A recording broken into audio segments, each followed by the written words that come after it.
professora de História, e agora no explicador virtual a gente vai ver sobre o período regencial.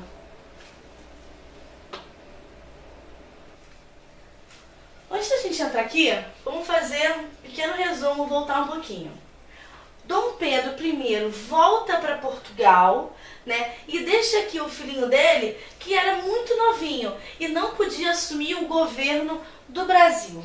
Então, o que acontece? Instala-se um governo regencial, regentes, né, como uma orquestra mesmo, para poder coordenar e comandar os estados, fazer com que o Brasil continuasse, né, funcionando e cada vez indo para frente, até que o que depois virou Dom Pedro II, atingisse a maioridade e pudesse então ocupar o seu lugar de fato.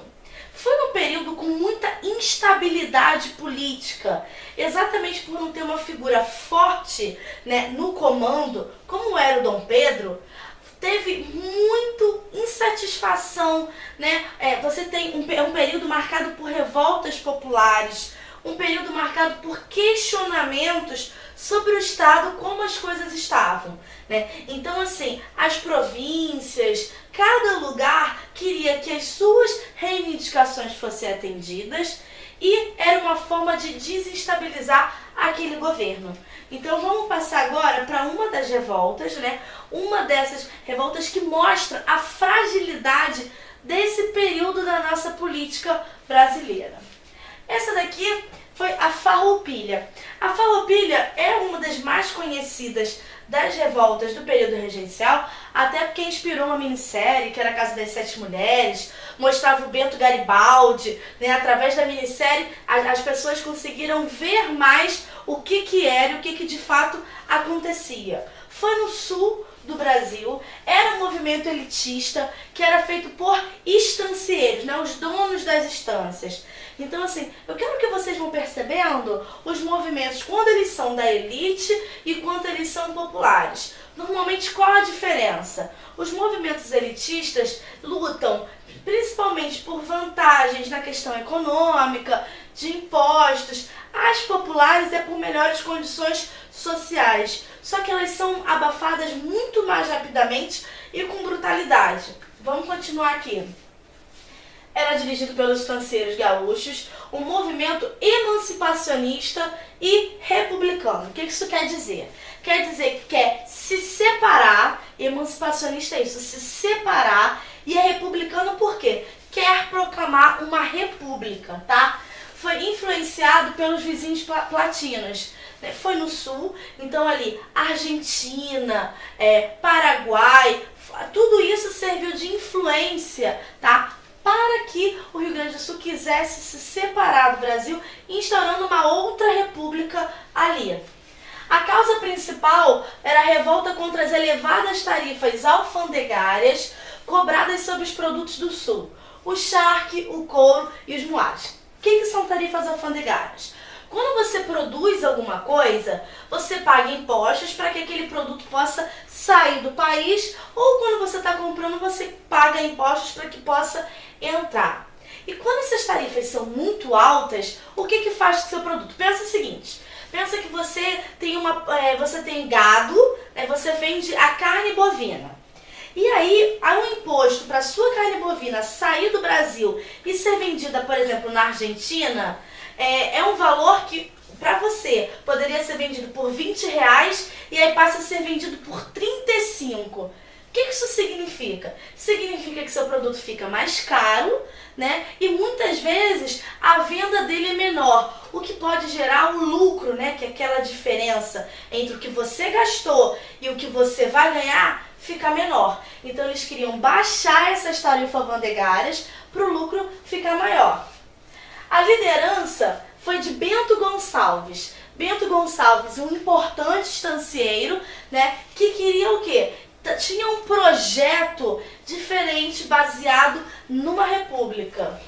Ele proclamou a República do Rio Grande e a República do Piratini, tá? Então ele líder do movimento, ele proclama uma república independente, separada do Brasil. Brasil que ainda não era republicano.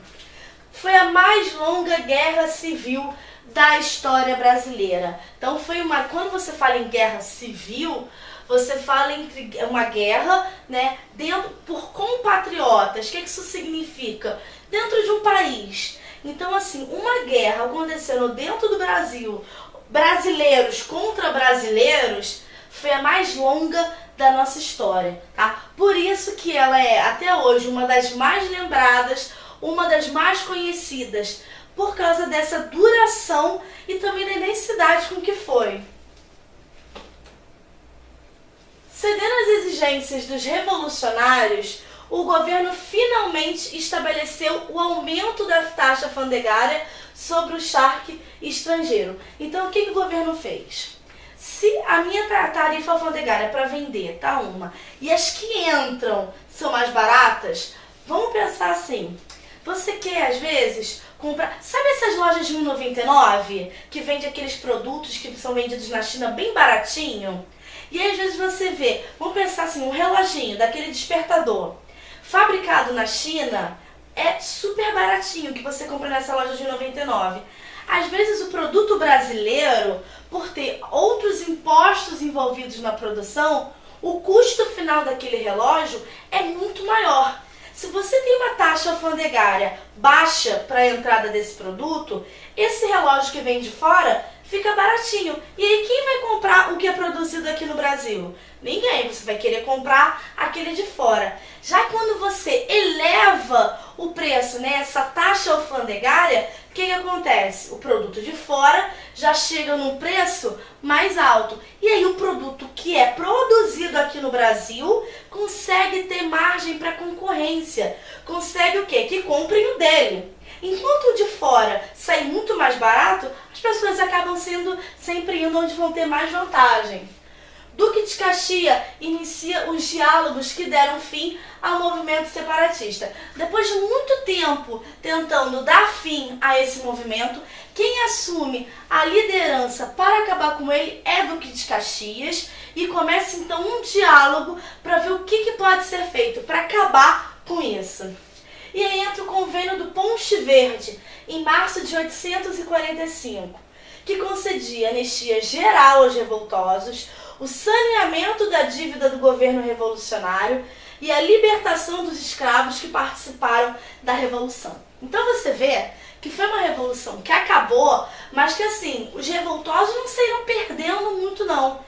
Teve anistia, ou seja, não foi feito nada com os revoltosos, no sentido de, se você pensar na Inconfidência Mineira, Tiradentes foi esquartejado, teve seu corpo espalhado pela cidade toda. Esse daqui não, né? Bento Gonçalves não.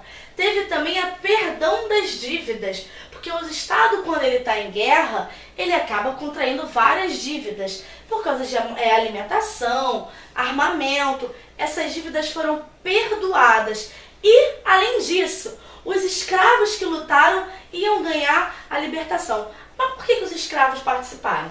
Se eu estou falando para vocês que foi uma revolta comandada por estancieiros, né, tinham grandes estâncias, eles eram proprietários de vários escravos. E se eles estão entrando numa guerra, eles vão botar os escravos para lutar junto com eles. Então, quando acaba, eles são anistiados, que isso significa que não tem que pagar, não vai morrer, não vai ser preso. Eles têm as suas dívidas perdoadas, o que significa que economicamente eles também não são afetados. E além disso, esses escravos que tiveram ao lado dos estancieiros são libertos. Temos também a revolta dos malês. A revolta dos malês acontece no Nordeste, né? Acontece em Salvador. É uma revolta que por muito tempo ficou esquecida quando se estudava história. Era visto como uma revolta de menor porte, como se tivesse pouca importância. Principalmente por quem foi que fez essa revolta. Foram negros que são islâmicos. E que é isso? Eles eram do Estado Islâmico. Quando eles vieram da África para cá, eles já eram do Islã. Então, assim, essa revolta por muito tempo era deixada de lado. Esses negros, tá? Eles revoltaram-se contra os maus tratos e a imposição do catolicismo. Eles eram principalmente escravos de ganho. Que, só para lembrar, o que são escravos de ganho? Você tem aqueles escravos que trabalham dentro da casa ou nas plantações, nas lavouras, mas você também tem aqueles escravos que têm alguma habilidade, por exemplo, para o comércio. Então eles iam para as cidades vender. Nisso que eles estão vendendo, eles têm uma certa liberdade. Eles estão em contato com outras ideias. Eles acabam tendo um poder de argumentação maior. E eles se revoltam contra os maus tratos e a imposição do catolicismo. Como por quê? Vamos lembrar que Portugal, que foi historicamente nosso colonizador, que mesmo o Brasil não sendo mais colônia, ainda a presença do catolicismo é muito forte. E aí não deixavam ter, do mesmo jeito que não deixavam os cultos afro, né, descendentes, como por exemplo Umbanda e Candomblé, os que eram islã também eram perseguidos. Os planos malês foram traçados em árabe. Para quê? Para que alguém, quando for ler, não fosse descoberto. Os rebeldes pretendiam assassinar brancos e mulatos, mas foram delatados e a Guarda Nacional acabou massacrando-os, impedindo o êxito da revolta. Então os planos foram descobertos e eles foram massacrados. Você consegue de imediato ver a diferença do final dessa revolta com a da Farroupilha? Quando você está falando de brancos estancieiros, teve a anistia. Quando você está falando de negros que são de outra religião que não seja católica, eles são massacrados. Vamos para a próxima. Chegamos à Sabinada. A Sabinada aconteceu na Bahia, tá? Um movimento dirigido pelas camadas médias da sociedade de Salvador contra o centralismo da regência de Araújo Lima. Como assim centralismo? Você pode fazer tanto um governo mais atento às particularidades de cada região e que dê uma certa autonomia, né, não centralizando tudo nas suas mãos, ou não. Você pode ter um governo que na sua mão segura tudo nele e ali você fica só como centro das decisões. Os representantes da camada média da população baiana foram os que participaram ativamente. O líder era um médico, Francisco Sabino, por isso o nome é Sabinada. Ele queria separar do Brasil até a maioridade de Dom Pedro II. Enquanto na Farroupilha eles queriam se separar, proclamar uma república e que é isso mesmo, esses aqui não. Eles estão falando o seguinte: vamos nos separar até Dom Pedro ter idade para poder assumir. Quando ele assumir, a gente volta a fazer parte do Brasil. Mais ou menos isso. E aí foi fundada a República Baiense, nesse intuito de separação. Teve duração efêmera, ou seja, a duração foi muito pequena, sendo sufocada por tropas governistas. Então, foi proclamada essa República Baiense, mas num curto tempo. Eles foram anistiados ou degradados para outras províncias do Brasil. Novamente, você viu que se trata de um movimento de classe média. E aqui, de novo, eles são anistiados, no máximo degradados, ou seja, são tirados daquele lugar. Então, a gente vai acabando por aqui, tá? Na próxima videoaula, a gente continua a ver sobre o período regencial.